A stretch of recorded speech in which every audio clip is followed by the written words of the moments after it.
Yo,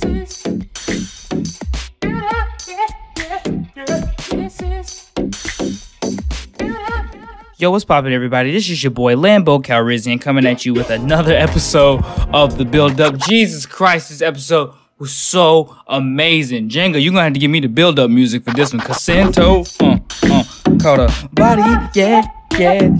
Sento, called a body, yeah. It was crazy.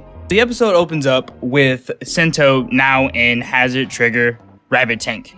And let me be honest with you. At first, other than the suit looking absolutely amazing, I was kind of interested to see how the power was going to be. I was like, oh, sweet. Is he going to be neck and neck with Grease? Is he going to be neck and neck with Cross? And the way I saw it, I was like, absolutely. He's definitely, when he's sane, he's definitely on their level. You can tell that he wasn't really doing anything too crazy against Cross because he was just trying to calm him down. No really strong fighting or anything like that. Definitely suppressing that power. But, oh man, the moment that part of his brain snapped, initiate mollywop. And Jesus Christ, did he mollywop them. We literally watch Hazard build pretty much 4-shot, not 1-shot, 4-shot. I'm technically in by far one of the most greatest displays of power that I've ever seen in a Kamen Rider series. After he beats Ryuga to, de-transform, he turns his sights to the goddamn Hazard Smash. Now, let's go back for a second, look at the Cross up, because this is really important. Up until this point, Cross is the second most powerful dude, period. He was strong enough to beat the Hazard Smash. He was strong enough to beat Hard and Hazard Smash, and he just couldn't keep up with Grease, but he was getting more and more powerful at the price of being more and more angry on some Incredible Hulk type junk. But the part of that brain that Sento snapped immediately put him above everyone else. I don't know if the Hazard Trigger will give us a specific number of what Sento's Hazard level is, but it's safe to say it's higher than 4.2. Hell, I will argue that this is the most powerful rider that we have right now. Like, period. Hazard build is the strongest right now. That's what I'm saying right now. He's absolutely a monster. The fact that he was able to pretty much 4-shot Ryuga while he was in cross charge says a lot, because the only person who ever did it other than him was, well, Grease. Well, at least in terms of these transformations. So it's safe to say that Sento's power boost puts him at the top of the chain. So after he beats his buddy up, he then turns to sights to the Hazard Smash, and by far one of the greatest mollywop displays of all time. This man literally whooped their ass so bad that an explosion outside of the warehouse happened and they flew out.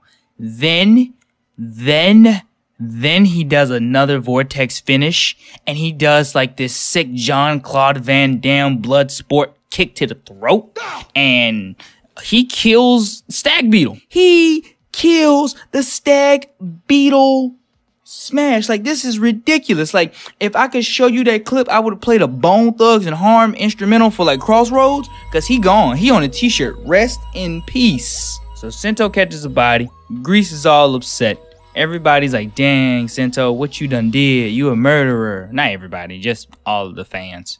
So fast forwarding to the second main fight that we really need to see, and it's the training of Bloodstark and Build. Whipping Build back into shape, since Sento's kind of like, I killed the dude, I don't want to do this anymore. So it's definitely getting his head in the game. And I'm telling y'all, Bloodstark may not, I don't know, dude. I don't know if Bloodstark is more powerful than he lets on. I don't know if he's very much just suppressing his power. Whatever it is, this guy can handle a lot of different situations, and I'm just gonna say he's been on the grind that we don't know about. I don't know, has he been pumping iron somewhere, or is he just been like getting his train on, getting his swole on? He's like, yeah, I ain't never gonna get mollywopped. I'm just gonna leisurely move around and do what I want, because either way it go, he's a force to be reckoned with. Granted that this Sento was one of the more confused. His head wasn't in the game. He wasn't really going at full capacity and things of this nature because he had some psychological trauma that happened. But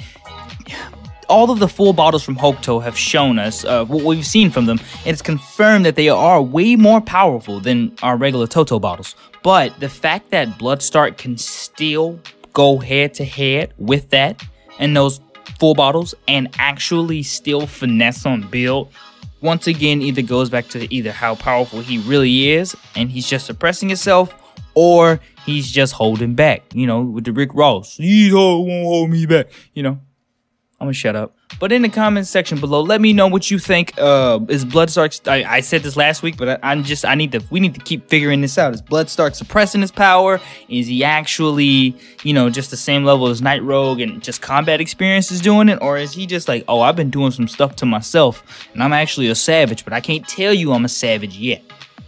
Because it's playing. Because, he tricky like that. He complex as hell, like your boy.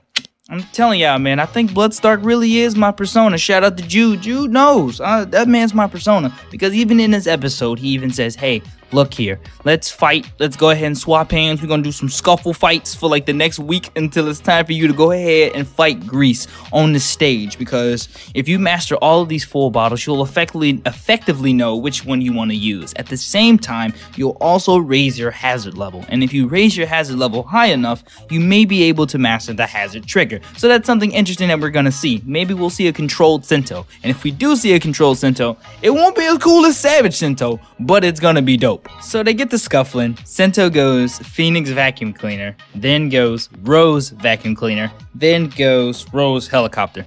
Great combos all the way. 2 trial forms in the best match. He finally gets into it. We find out that the best matches are way more potent than we all thought. Even Bloodstark said, he was like, damn, boy, you hit the hell out of me with that one. That was a good move. But at the same time, he was still able to keep up with them even in the best matches. Sure, Bill got some hits in, but the fact that Bloodstark can last that long shows that this guy is absolutely ridiculous. And him training Sento is only going to make him a lot stronger because he's going to figure out all the best matches with these bottles and know which ones do what. He's going to teach this man how to exploit all of their abilities and special abilities properly. And Sento's going to be way more stronger by the end of this, by the time we see him fight Grease next week, as opposed to where he is now. And it's ironically all because of Bloodstark. See, Soichi is out there looking for everybody, boy. He cares. My boy care, cause he the GOAT. But the episode ends with them the two being Bill and Grease squaring up,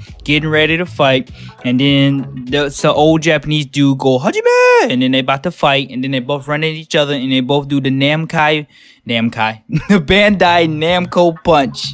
And that's where the episode ends. So overall, though, this was a good one, too, man. We learned some shit. Hazard trigger ain't no joke, y'all. That thing come out to do damage. It's coming out here to do damage. It's here to put people in body bags. It's here to put people on t-shirts. And if Sento don't control it, he's going to be putting a lot of people on t-shirts.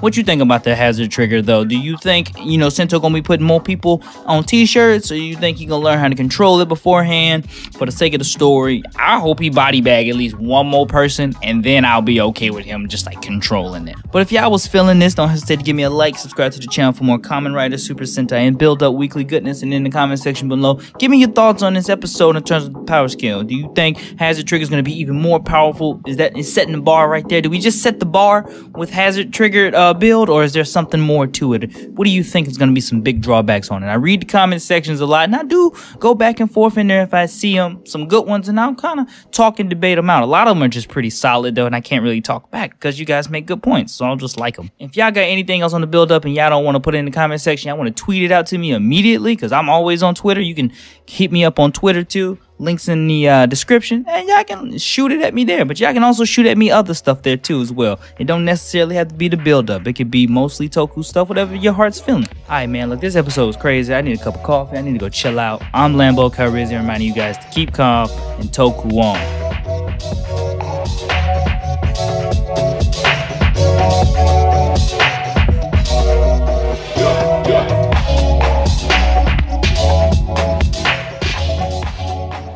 Why we just catching body bags and shows?